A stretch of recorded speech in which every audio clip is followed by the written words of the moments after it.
9:27 a.m. on the 24th of March, 2015, a plane got in contact with the Marseille en route control center. It was an Airbus A320-211, operated by Germanwings, headed from Barcelona to Dusseldorf. Everything seemed normal. The captain read back the air traffic controller's clearance at 9:30, allowing him to fly to an en route waypoint. Only a few minutes later, something was off.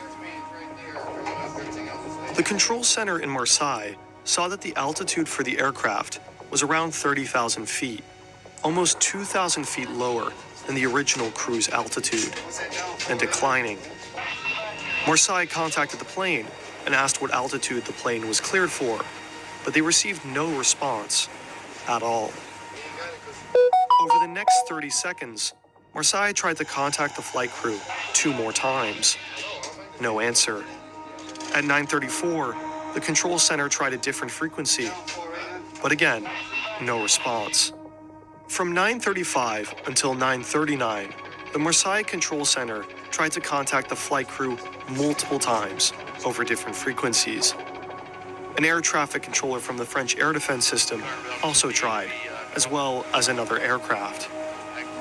But each time, no response from Germanwings Flight 9525. At 9:40, radar contact was lost. The French air traffic controllers triggered a distress phase, declaring that the aircraft and its occupants were in imminent danger and required immediate assistance. At 9:41 a.m., Flight Germanwings 9525 crashed into the side of the Alps. In the Alps. What happened? What happened? The crash occurred on a remote mountain. Because there was no access by road, emergency crew had to be brought in via helicopter. The plane was completely destroyed, the debris field vast, but the pieces of the craft small. The cockpit voice and flight recorder were found in the same week, although they were both severely damaged. When flight investigators stitched together the data, a story of intentional action formed. The plane was hijacked, but not by terrorists. Let's go back.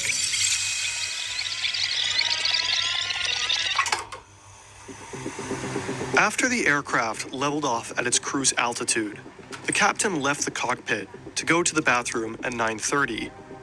While he was in the bathroom, the plane was almost immediately set for a different altitude in the cockpit. At 9:34, the captain came back and requested access, but he got none. The door was locked. As he stood in front of that cockpit door, the captain began to understand.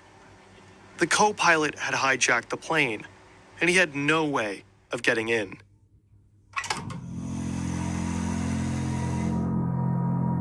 After 2001, cockpits were changed in order to protect those flying the plane from potential hijackers. To enter the cockpit, a crew member has to call the cockpit on the intercom and press the pound key on a keypad, which buzzes the cockpit. At that moment, the pilot can switch the door control from norm to unlock, and the crew member can enter. The crew is also given emergency codes, which they can use if there are concerns for those in the cockpit.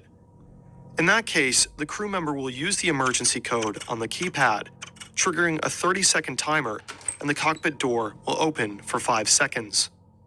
However, there are situations where those in the cockpit want to override the access by the crew, like during a hijacking.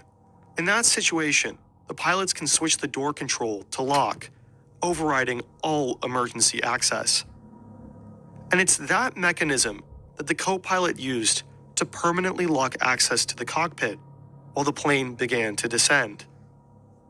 The captain was locked out of the cockpit without any control. At 9:39, the cockpit voice recorder picked up violent blows on the cockpit door. The captain had repeatedly tried breaking in to gain access, but the cockpit door was reinforced. Made to withstand armed hijackers, the captain stood little chance.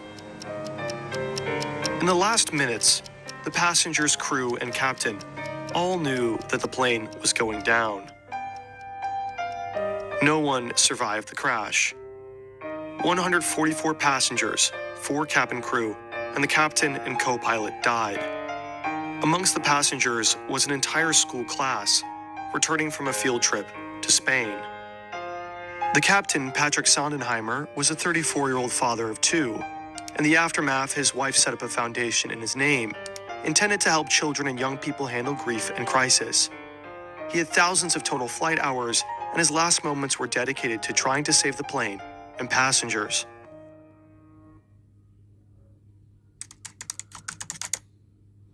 The co-pilot was 27 years old, and from a young age, he was passionate about flying. His bedroom had posters of Airbus, Boeing, and Lufthansa, and he'd become an expert glider pilot as a child. He joined Lufthansa's flight academy straight out of school, but only a few months into the program, he stopped. He was suffering from a deep depressive episode, treated with antidepressants, and spent multiple months in the care of a psychiatrist. Eventually, he received a medical recommendation declaring that he was in remission. After a few months, his student pilot license and fit-to-fly medical certificate were restored. But if he needed any more psychiatric treatment, he'd be grounded from flying. But he continued with his training until he ran into a problem.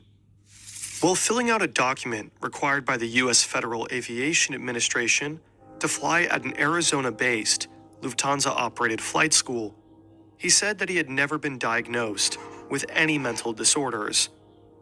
This was a lie, and he got caught.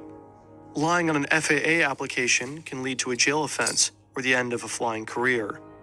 But the FAA gave him a second chance. He admitted to depression and was accepted to go to Arizona. In 2013, he joined Germanwings, a low-budget airline owned by Lufthansa. And a year later, his depression returned. He thought he was going blind, visiting ophthalmologists and neurologists multiple times per week because he was seeing stars, halos, flashes of light, streaks, and flying insects. But the doctor's scans didn't find much. He was diagnosed with hypochondriacal disorder, as well as emergent psychosis from his family doctor.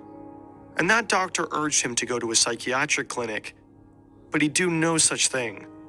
Instead, in January of 2015, he returned to the psychiatrist that had helped him in the first place.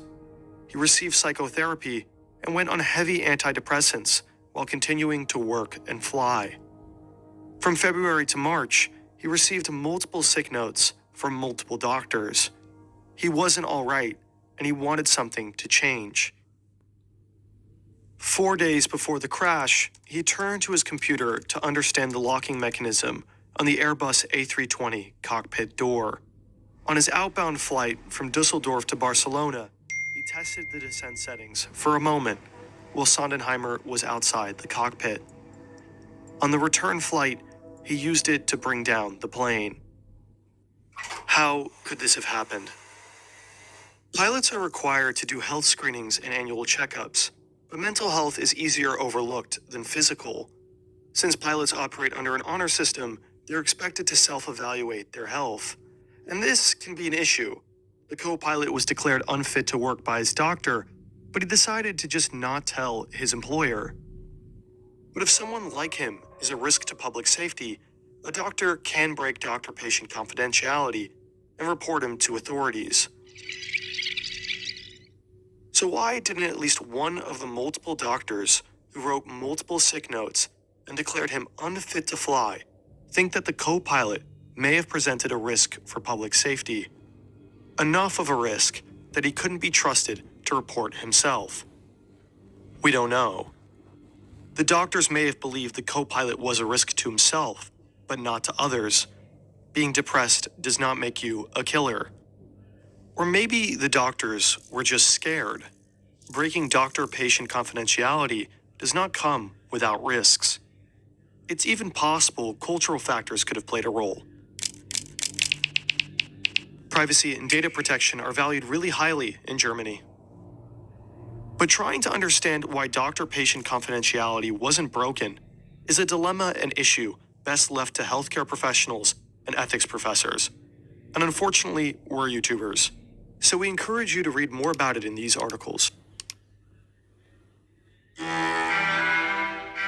Nonetheless, when you're watching this today, it's important to understand that this type of incident is incredibly unlikely. In the aftermath, the European Aviation Safety Agency proposed multiple safety regulations. Psychological screening for pilots increased, and multiple airlines adopted a two-person in the cockpit at all time rule, although Lufthansa has recently phased this out. In 2015, Germanwings was rebranded to Eurowings. The decision was made prior to the crash. In the end, Lufthansa compensated the families of the victims, but there are questions about whether it was enough. The families have faced losses that no money could ever heal.